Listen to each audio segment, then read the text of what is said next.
السلام عليكم. اليوم ان شاء الله غادي نشارك معكم بعض النصائح بالنسبه للناس اللي كيحليو الصفوف ولا سلو بالنبق ولا الخروب. غادي نشارك معكم بعض الحيل وبعض النصائح اللي نستعملهم انايا مع النبق والخروب. هذا هو الخروب بالنسبه للناس اللي ما كيعرفوه، كيجي بحال الشكل ديال الفول، كيشبه له تماما الفول اليابس اللي مازال بالقشره ديالو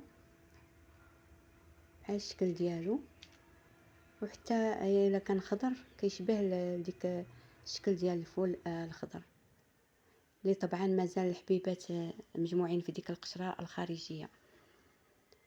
هذه ان شاء الله نبدا معكم ان شاء الله.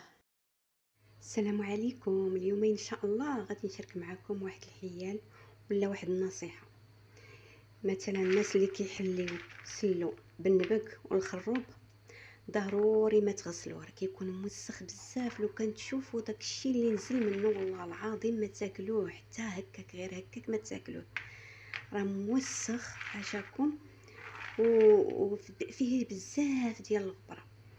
وثاني حاجه، ثاني نصيحه هي انني ملي تنغسلو تنديرو في الصفايه حتى كيقطر، وكناخذوا ملي كيقطر من الماء كنديرو هكايا في اللاطات ديال الفران، وكندخلو الفران اللي شعلت عليه من قبل كيسخن. ملي كيسخن كنقص النار، مثلا اللي عندكم هذا الفران ديال الضو، نقصوا النار حتى 150 ولا 160 درجه، وخليو الخروب والنبق ينشفوا ويتحمروا في نفس الوقت، يتصهدوا. ملي كتدخل فيهم ديك الصهوده ديال الفران ولا ديال النار، سبحان الله العظيم ما كتجي فيه السوسه.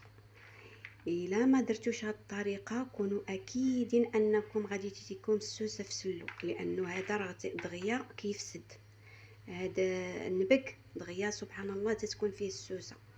الا صهدتوه هكايا ما غاديش يتسوس لكم في سلو، وغادي يجيكم زوين وغادي تطحن لكم دغيا. انا راني غسلتهم بجوج بيهم، قلت لكم راه داك الشيء اللي خرج منهم العجب، ودرتهم في شبيكه تقطروا من الماء، ودخلتهم للفران اللي قلت لكم شعلت عليه من قبل تسخن، ونقصت النار يعني على 150 درجه، دخلتهم حتى نشفوا من الماء وتحمروا شويه. المهم اللي عندكم الفران ديال الغاز، سخنوا الفران عادي حتى كيسخن مزيان، ونقصوا النار اقصى ما عندكم، ودخلوهم هكايا كينشفوا من الماء اللي فيهم، وكيدخل فيهم داك الصهد، ما كيبقاش فيهم الميديتي، ما غاديش يخسروا لكم في سلو ديالكم ولا يضيعوا لكم سلو. اما الا درتوا هاد النبق هكايا بوحديه بلا ما تصهدوه، راه دغيا هو كيتسوس وغادي يضيع لكم سلو ديالكم. المهم هذه النصيحه. وحتى هذا سميتو الخروب حتى هو بنفس الطريقه غسلتهم كاملين. انا كنغسلهم وكنقيهم، المهم وكندخلهم للفران حتى كيتصهدوا حتى هما بحال كاع المكونات الاخرى. غير انا ما كنخليهمش حتى كيتحمروا بحال المكونات الاخرى، ولكن كتدخل فيهم ديك الصهوده وكتخرج منهم ديك الميديتي اللي كتفسد الحاجه. هذا علاش بغيت ننصحكم بهذه النصائح باش ما تضيعوش في السلو ديالكم، ودغيا تشوفي فيه داك بحال ديك الصوفه، كيدير ديك الصوفه. راه من هذا الا درتوه ما صهدتوش في الفران.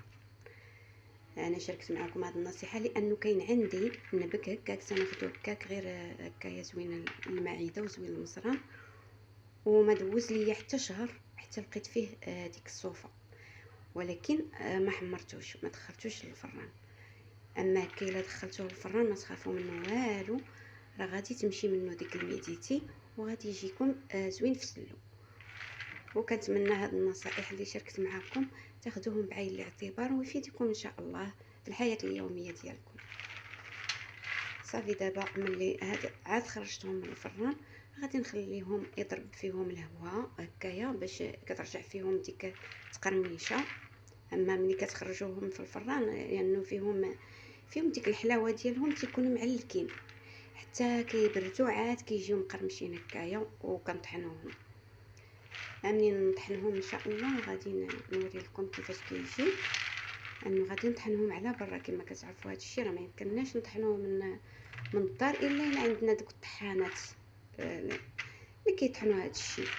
هادو راه فيهم العظومه، وهذا كيجي قاصح، ما يمكنلكمش تطحنوه في الدار باش ما تخرجوش على الطحانه ديالكم. صافي غادي نخليهم يبردوا عاد نطحنوهم من على برا. وغادي نحلي بهم السفوف ولا زلو على حسب الكميه. انا كندير القياس، وانا كنذوق حتى كنحصل على الحلاوه اللي بغيت، لانه الناس كيختلفوا، كل واحد شنو كيبغي، كاين على حسب الحلاوه كل واحد اللي كيبغي.